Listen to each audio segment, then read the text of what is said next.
Paddington in Peru's post-credit scenes and major cameo explained.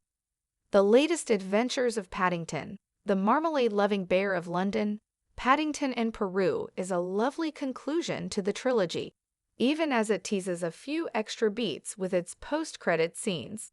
Much of the film is spent focusing on Paddington and his adopted family, the Browns, as they venture back to his homeland of Peru.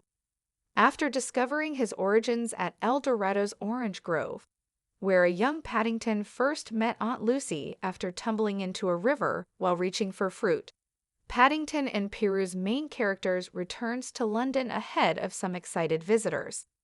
These extra scenes take on special, sentimental meaning for Paddington and the rest of his two families.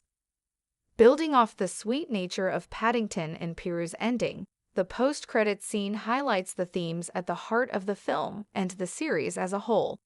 On its own, it's a tremendously cute way to close out the movie.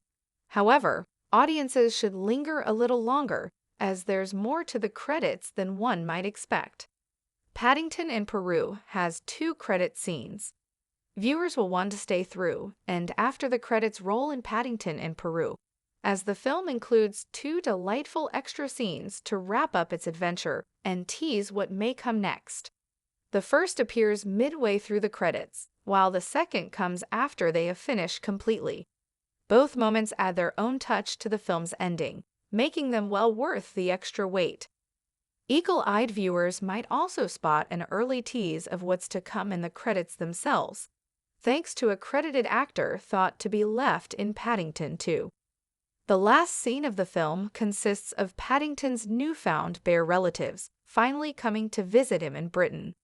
With the excitement and energy of being a tourist, the family embark upon a remarkable London tour. As the credits roll, a touching photo montage shows the bear family exploring the city's landmarks with him.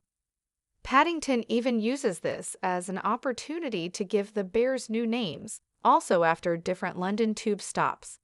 It's a perfect example of how London's favorite bear bridges his 2 worlds, his original bear family and the Browns, in his own unique way.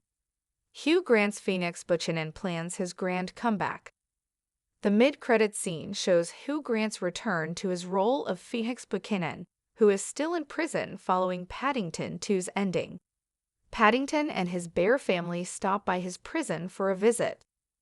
With a nostalgic turn of events in the same prison where he once stayed himself, Paddington introduces his entire Peruvian bear family to the theatrical convict. Each relative has a London-inspired name like Elephant and Castle, which adds a little comedic beat to the scene.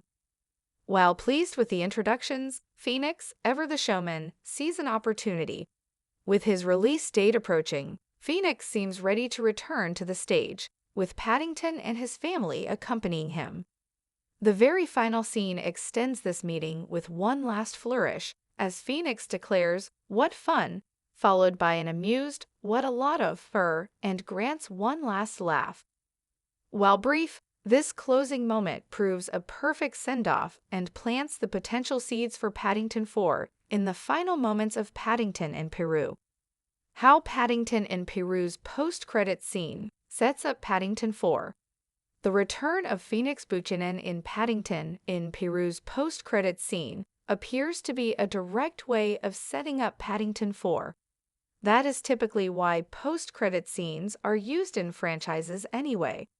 While this sequence is mostly just fun on the surface, the reveal that Buchanan will be released from prison in the near future is important.